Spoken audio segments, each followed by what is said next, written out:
Maraming salamat, Secretary Romulo, sa iyong pagpakilala. Maraming salamat din, Speaker Nograles at ibang mga kasapi ng Philippine Delegation na nagpunta dito sa Beijing, lalo na para magbigay ng parangal at to cheer on ang ating mga atletang Pilipino dito sa Beijing.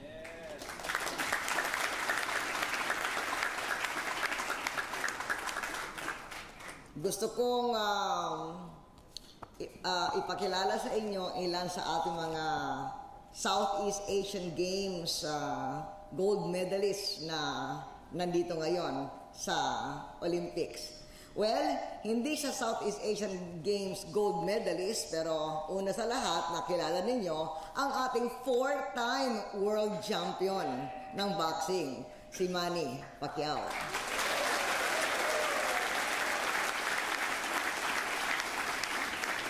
Dala niya yung kanyang inspiration, si Jinky. Si Manny ang ngayon tinuturing na pinaka-greatest Asian boxer sa kasaysayan.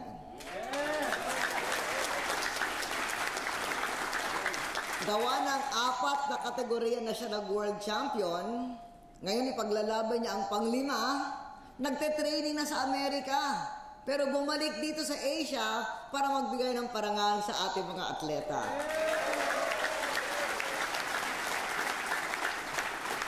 Yung ating mga gold medalists sa Southeast Asian Games na nandito ngayon para makapagpaligsahan sa Olympics, nandito si Miguel Molina.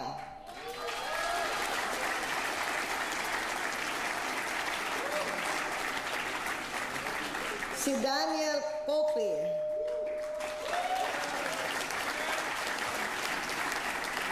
Si Ryan Aravejo, si James Walsh, si Sheila May Perez, si Ryan Fabriga. At gusto ko rin tumindig yung ating ibang mga atleta na makikipagpaligsahan ngayon.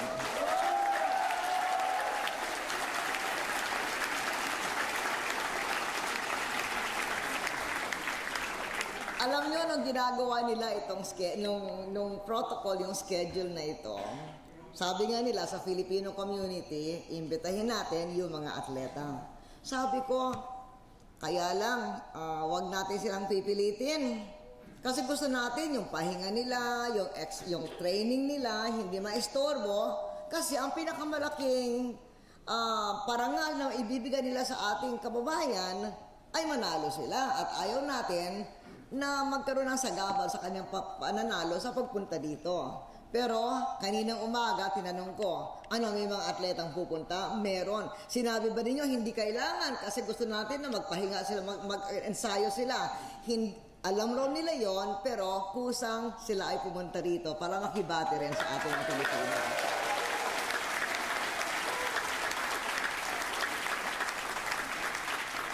At dito sa China, meron din tayong mga gold medalist na Filipino. Hindi sa Beijing Olympics necessarily, pero sa kanilang ekonomiya, sa kanilang community.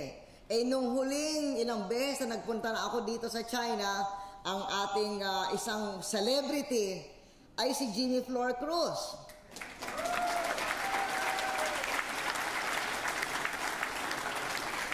At yung isang torchbearer na pinakilala ni Ambassador Sonia Brady na binabati ko rin ngayon ay yung anak pala ni Jimmy Flor Cruz. Di ba?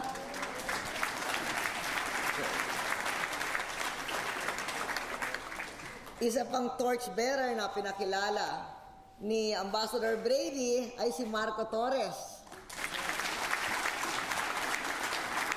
na kumakatawan sa Filipino community dito sa ating entablado.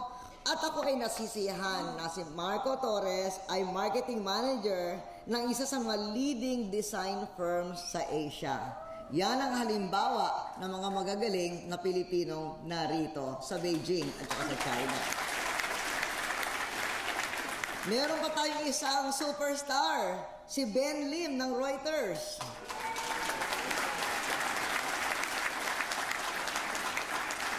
At isa pang i-export muli ng China patungong Pilipinas.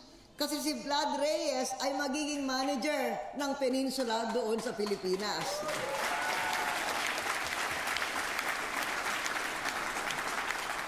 At yung iba mga teachers, professionals, musicians na binanggit ni Sonia kanina, congratulations sa inyong lahat. Ang ganda-ganda ng inyong pagkakatawan sa ating bansa dito sa China.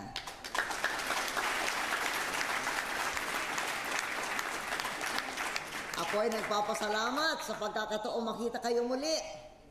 Ilan sa inyo nakita ko na sa mga nakaraang pagbisita, gaya ng sabi ko, si Jimmy Flor Cruz ay isang parati nating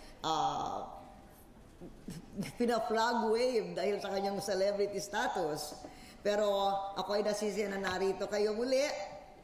At para iulit yung sinabi ni Sonia na ginagalang kayo ng pamalaan at ng taong bayang Pilipino. Dahil sa inyong sakripisyo at malasakit, sa inyong trabaho, sa inyong pamilya at sa ating bansa. At tinatanggap ng buong loob ang inyong kontribusyon. Ngunit gaya ng sabi ni Sonia, nagtatrabaho rin tayo sa bisa ng pag-angat ng ating ekonomiya para sa araw na hindi na kailangan pumunta pa ang Pilipino sa ibayong dagat para magtrabaho. That the day can come when overseas work is just a career option and not the only choice you have for a good job.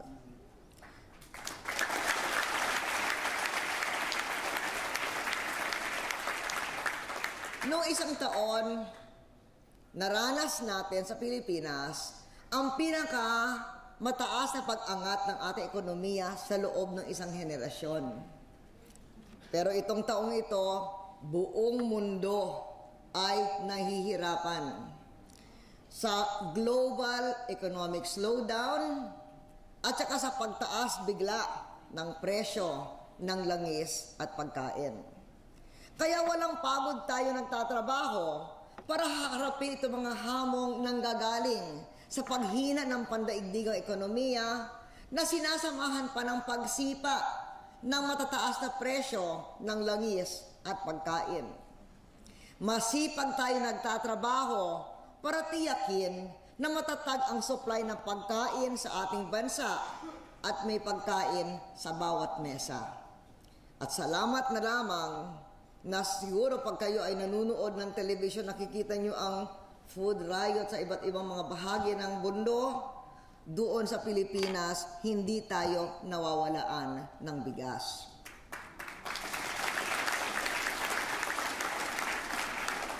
Hindi lamang yon, ang presyo ng bigas ngayon sa Pilipinas ay mas mababa kaysa sa presyo ng ating mga karatig bansa.